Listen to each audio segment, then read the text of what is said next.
இந்த 3 விஷயத்தை அடக்குனீங்கன்னாவே முக்காவாசி பிரச்சனை முடிஞ்சு. முதல்ல என்ன? தூக்கம். ரெண்டாவது என்ன? சாப்பாடு. மூன்றாவது என்ன? நாக்கு, அதாவது தேவையில்லாத வார்த்தைகள். 3 கண்ட்ரோல் ஆச்சுன்னா எல்லாம் கண்ட்ரோல் ஆகிடும். உடனே நீங்கள் என்ன அடுத்து உங்களுக்கு சிந்தனை வரும்னா, தூக்கம் கண்ட்ரோல் பண்ணணும்னு சொல்லியிருக்கிறாரு, அப்போ கம்மியாக தூங்கணுமா அப்படின்னு சொல்லி கம்மியாக தூங்கக்கூடாது. உங்கள் பாடிக்கு எவ்வளோ வேணும், எங்கே வேணும், எப்படி வேணும், எவ்வளோ தூக்கம் வேணும்னு உங்கள் பாடிக்கு தெரியும். இப்போது காஷ்மீரில் இருக்கிறவர் தண்ணி கம்மியாக குடிக்கிறாரு. அவர் ஒரு நாளைக்கு 7 லிட்டர் 8 லிட்டர் தண்ணி குடித்தா என்ன ஆகும்? போய் சேர வேண்டியதான். எங்க காஷ்மீரில் 7-8 லிட்டர் தண்ணி குடித்தா என்னத்துக்குங்க ஆகுறது? ராஜஸ்தானில் இருந்தால் குடிக்கிறதுல ஏதோ ஒரு நியாய தர்மம் இருக்குது. இப்போ என்னுடைய கேள்வி என்னென்னா, இப்போ ஒரு சில யாராவது டாக்டர்ஸ் இருக்கீங்களா? சாரி, ஒன்றும் பண்ண முடியாது, எல்லாம் கேட்டு தான் ஆகணும். அது முன்னாடியே இன்ஃபர்மேஷன் சொல்லிட்டு தான் சொல்கிறேன் நான். எல்லா டாக்டரையும் சொல்ல, ஒரு சில டாக்டர்ஸ் என்ன சொல்கிறாங்கன்னா, ஒரு நாளைக்கு 6-7 லிட்டர் தண்ணி குடிங்கிறான். யாரை? உலகம் ஃபுல்லாக இருக்கிற எல்லாத்தையும். ஐஸ்லாண்டில் இருக்கிறோம் ஒரு நாளைக்கு 7 லிட்டர் தண்ணி குடிச்சா என்ன ஆகும்? மவுத்தாகி போய் சேர வேண்டியதான். இதில் என்ன டவுட்டு? அப்போ இதில் நீங்கள் என்ன புரிஞ்சுக்கணும்? தத்துவம் நல்லது தான், அந்த தத்துவம் எல்லா நேரத்திற்கும் சூட் ஆகாது, எல்லாருக்கும் சூட் ஆகாது. இடத்துக்கு தகுந்த மாதிரி, நேரத்துக்கு தகுந்த மாதிரி, சுச்சுவேஷனுக்கு தகுந்த மாதிரி பழமொழியோட அர்த்தமும் மாறும், தத்துவத்தோட அர்த்தமும் மாறும், தத்துவமே மாறும். ஏன் இவ்வளோ பிரச்சனை உங்களுக்கு அப்படின்னா, எவனோ ஒருத்தன் சொல்லிட்டான் அதை அப்படியே ஃபாலோ பண்ணுவோன்னு அப்படியே ஃபாலோ பண்ணி மாட்டீங்க. அப்படியே ஃபாலோ பண்ணிங்கனாலாம் தப்பிக்க முடியாது. இடத்துக்கு தகுந்த மாதிரி நம்ம சமயோஜித புத்தியை பயன்படுத்தி அந்த தத்துவத்தை எப்படி நமக்கு சாதகமாக, அதாவது எகைன்ஸ்டாக கிடையாது, நெகட்டிவாக கிடையாது, பாசிட்டிவாக மாற்றிக்க முடியும்னு யோசிக்கக்கூடிய அந்த தன்மையை நாம் வளர்த்து கொள்ள வேண்டும். ஸோ இதனால தான் சொல்கிறேன், இந்த 3 விஷயத்தை கண்ட்ரோல் பண்ணிங்கனாவே உங்களுக்கு வாழ்க்கையில் முக்கால்வாசி பிரச்சனை முடிஞ்சு. முக்கால்வாசி இல்லை, 99% ஆஃப் ப்ராப்ளம் முடிஞ்சுன்னு சொல்கிறேனே. அப்போது ஆசை, மனம் இதெல்லாம் எதன் மூலியமாக வெளிப்படும் அப்படின்னா, வெளியில் நீங்கள் பேசக்கூடிய உங்கள் வார்த்தைகள் மூலியமாக தான் அதிகமாக வெளிப்படும். Yes or no? எப்படிப்பட்ட வார்த்தைகள் உபயோகப்படுத்துறீங்க? இப்போ நீங்கள்லாம் எதிர்பார்க்குறீங்கல்ல, எனக்கு வாழ்க்கையில் எதுவுமே ஒரு பெரிய விஷயம் நடக்கவே மாட்டேங்குதுங்க, ஒரு பெரிய ஆளுங்களோட கான்டாக்ட் கிடைக்கவே மாட்டேங்குதுங்க, கோடி கோடியாக சம்பாதிக்கணும்னு நினைக்கிற முடியவே முடியாது. நீங்கள் இதே மனநிலையில் இருந்தீங்கன்னா 200% முடியாது. ஏன்? இந்த கோடி கோடியாக சம்பாதிக்கணும், நல்ல வசதியாக வாழணும், நிறைய பேரை கண்ட்ரோலில் வச்சுக்கணும், மக்கள் என் பின்னாடி இருக்கணும், நிறைய புண்ணியம் சேர்க்கணும், இந்த மாதிரி விஷயங்கள் எல்லாமே என்ன அப்படின்னா இறை சார்ந்த பொருட்கள்னு அர்த்தம். இந்த மாதிரி விஷயங்கள்லாம் என்ன? இறை சார்ந்த பொருட்கள். இறை சார்ந்த பொருட்கள் அப்படின்னா என்ன அப்படின்னா, இறைவன் அப்ரூவல் பண்ணாமல் உங்களுக்கு வராது. எல்லாமே இறைவன் அப்ரூவல் பண்ணி தான் வரும். ஒரு சில விஷயம் இருள் மூலியமாக கூட வரும், பட் அது உங்கள் வாழ்க்கையை அழிச்சிடும் ஒரு கட்டத்துக்கு மேலே. அதை விட்டுருங்க. மெயினாக என்ன அப்படின்னா, இந்த ஒளி சார்ந்த பொருட்கள் வாழ்க்கையில் அடுத்த கட்டம் போகணும், வைக்கணும், நான் உயர்ந்த நிலைக்கு போகணும், இது எல்லாமே எதை சார்ந்து இருக்குது அப்படின்னு வந்து பார்த்தீங்க அப்படின்னா இறைவனை சார்ந்தது.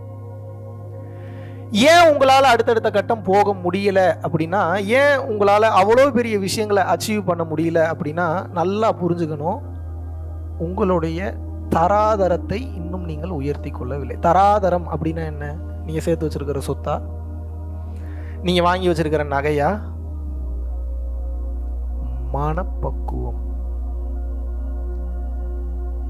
எழுதி தரேன், நான் இது உலகத்துக்கெல்லாம் பேசல, உங்களுக்கு பேசுகிறேன். இன்னைக்கு எத்தனை பேர்? 80-90 பேர் வந்திருக்கீங்க. எத்தனை பேர் வந்திருக்கீங்க? வாலண்டியர்ஸ் எத்தனை பேர் வந்திருக்காங்க இன்னைக்கு? 80+. ஓகே, 80+, 80ன்னு வச்சு போகிற எக்ஸாம்பிளுக்கு இப்போ ஒரு 80 பேர் வந்திருக்கீங்க. என்னோட கேள்வி என்னன்னா, இந்த 80 பேருக்கு மட்டும் நான் இப்போ சொல்கிறேன், உங்களுக்கு முடிஞ்சா புரிஞ்சுக்குங்க. இறைவனை பொறுத்தவரை, இறைவனை காரணம் சொல்லும் வரை, இறைவனை பற்றி உணர வேண்டும் என்று இருக்கும் வரை, நீங்கள் ஒரு விஷயத்தை தெளிவாக எதை புரிந்து கொள்ள வேண்டும் என்றால், நல்லா புரிஞ்சுக்குங்க, இந்த இறை சார்ந்த பொருட்கள் அவ்வளவு சீக்கிரம் உங்ககிட்ட வந்து சேராது. புரியுதா? இந்த இறை சார்ந்த பொருட்கள் அவ்வளவு எளிதில் உங்களை வந்து சேராது. பிளாக் பண்ணி வச்சிருப்பாங்க, எல்லாத்தையுமே பிளாக் பண்ணி வச்சிருப்பாங்க. இறை சார்ந்த பொருள்னா என்ன? நீங்க இப்ப எதெல்லாம் பெருசுன்னு நினைக்கிறீங்களோ அதெல்லாம் இறை சார்ந்த பொருட்கள். அது வராது அவ்வளவு சீக்கிரம். ஏன் வராது? ஏன் வராது என்றால் நல்லா புரிஞ்சுக்கங்க, நீங்கள் நினைக்கக்கூடிய நினைப்பை பொறுத்து உங்கள் மூச்சு வரும். உங்க எண்ணம் மாறுச்சுன்னா மூச்சு மாறும். தெரியுமா உங்களுக்கு? கோபமா இருந்து பாருங்க, மூச்சு எப்படி போகுதுன்னு பாருங்க. அமைதியா இருங்க, மூச்சு எப்படி போகுதுன்னு பாருங்க. நல்ல சந்தோஷமா இருங்க, மூச்சு எப்படி போகுதுன்னு பாருங்க. வெறுப்புணர்வோட இருங்க, மூச்சு எப்படி போகுதுன்னு பாருங்க. அப்போ என்ன எண்ணத்தில் இருக்கின்றீர்களோ உங்கள் மூச்சு அதன் அடுத்த வினாடி மாறும். அடுத்த வினாடி ஜாஸ்தி. இது ஒரு வினாடிங்க. இந்த ஒரு வினாடியை 100 டிவைட் பண்ணீங்கன்னா அதுல ஒன்று எவ்வளோ வரும்? அந்த வினாடியில மாறும் மூச்சு. ஸோ முதலில் எண்ணம் மாறும்போது மூச்சு மாறுகிறது. மூச்சு மாறும்போது பார்வை மாறும். அப்புறம் தான் வார்த்தை மாறும். வார்த்தை வர்றதுக்கு முன்னாடி மூச்சு, எண்ணம், பார்வை இது 3 ஆக்டிவேட் ஆகிடும். ஏத்துக்கிறீங்களா இல்லையா? வார்த்தை லேட்டரா தாங்க வரும். அதுக்கு முன்னாடி 3 எது ஆக்டிவ்ல இருக்கும்? உங்களோட எண்ணம், மூச்சு, பார்வை. இது 3 மாறிடுச்சுனாவே ஈஸியா உங்களை கண்டுபிடிச்சிடலாம் நீங்க எப்படிப்பட்ட ஆளுன்றது. பெண்களுக்கு இதுல உணர்வு தன்மை, உணர்வு நிலை ரொம்ப ரொம்ப ரொம்ப ரொம்ப ஜாஸ்தி. உங்க பார்வையிலேயே கண்டுபிடிச்சிருவாங்க நீங்க என்ன மனநிலையில இருக்கீங்க, என்ன ஆட்டிடியூட்ல இருக்கீங்க. ஏன்னா அது சக்தி நம்ம சாது, அது அப்படிதான் படைக்கப்பட்டிருக்கு. இது எங்க மீன் குஞ்சு கிட்ட போய் ஏய் நீ எப்படி இப்படி நீந்துற அப்படின்னு கேட்டா இதுல என்ன ஆச்சரியம் இருக்கு? மீன் படைக்கப்பட்டதே நீந்துவதற்காக தான். ஒரு கழுகு கிட்ட போய் உன்னால ஏன் இப்படி இவ்வளவு தூரம் உன்னால எப்படி பறக்க முடியுது இப்படி கேட்டா அதுல ஏதோ ஒரு அர்த்தம் இருக்கா? அர்த்தம் இருக்கா? அதுபோல பெண்கள் கிட்ட போய் உனக்கு எப்படி எல்லாத்தையும் ஈஸியா அப்சர்வ் பண்ற, எப்படி நீங்க வந்து கழுகுகிட்ட போய் எப்படி உயர பறக்கிற அப்படின்னு கேட்கக்கூடாதோ, எப்படி ஒரு மீன் கிட்ட போய் எப்படி உன்னால் இப்படி நீந்த முடியுது அப்படின்னு கேட்கக்கூடாதோ, அதுபோல பெண்கள் கிட்ட போய் உன்னால எப்படி எல்லாத்தையும் டக்கு டக்குன்னு புரிஞ்சுக்க முடியும்னு கேட்கக்கூடாது. ஏன் அப்படின்னா சக்தி நம்ம படைப்பே அப்படித்தான் இருக்கு. இப்போ உங்களுக்கு பிரச்சனை என்ன அப்படின்னு வந்து கேட்டீங்கன்னா, உங்களுடைய பார்வை மாறுகிறது, மூச்சு மாறுகிறது, மனம் மாறுகிறது. மனம் மாறும்போது வார்த்தையும் மாறிவிடுகிறது. இதெல்லாம் எவ்வளவு நேரத்தில் நடக்குதுன்ற ஃபிராக்ஷன் ஆஃப் செகண்ட்ஸ்ல நடக்குதுங்கிறேன்.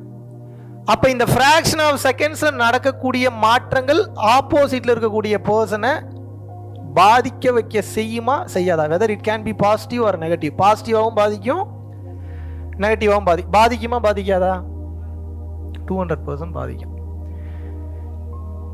இப்ப ஏன் உங்களுக்கு வாழ்க்கையில் எதுவுமே அமையல? ஏன் அமையல அப்படின்னா உங்க கேரக்டர் சரியில்லைன்னு ஒரு வார்த்தையில சொல்லிடலாம். ஆனா நீங்க ஏத்துக்க மாட்டீங்க. இப்ப புரிய வைக்கிற மாதிரி சொல்றப்பதான் உங்களுக்கு புரியும். சரியில்லை அப்படின்னா நீ ஏதோ தப்பான ஆளு, கெட்டவன் அப்படின்னு நினைச்சுக்கிறீங்க. அது அப்படி இல்லை. சரியில்லை அப்படின்னா என்ன அர்த்தம்னா நீங்க அடையணும்னு நினைக்கக்கூடிய அந்த லெவல் பொருளுக்கு, அந்த லெவல் மெட்டீரியலுக்கு உங்களுடைய எண்ணம், உங்கள் பார்வை, உங்கள் சிந்தனை போதுமான கெப்பாசிட்டியில இல்லை. இந்த தூண்டில போட்டு அந்த மீனெல்லாம் பிடிக்க முடியாது. புரியுதா? நீங்க வச்சிருக்கிறது இத்தினூண்டு ஸ்பூனு. எதை அளக்கணும்னு நினைக்கிறீங்க? நீங்க கடலை அளக்கணும்னு நினைக்கிறீங்க. எதை வச்சு எப்படி அளக்க முடியும்? எவ்வளவு நாள் அளப்பீங்க? இல்ல திருமூலர் மாதிரி உங்களுக்கு ஒரு 4000 வருஷம் கொடுத்துட்றேன் நான், 4000 வருஷம் வாழுங்கன்னு. ஆனா வேலை என்னன்னா ஸ்பூன்ல மொத்தத்தையும் எடுத்து நீ கொட்டிக்கிட்டே இருக்கணும். உங்களுக்கு வேணுமா 4000 வருஷம்? போ.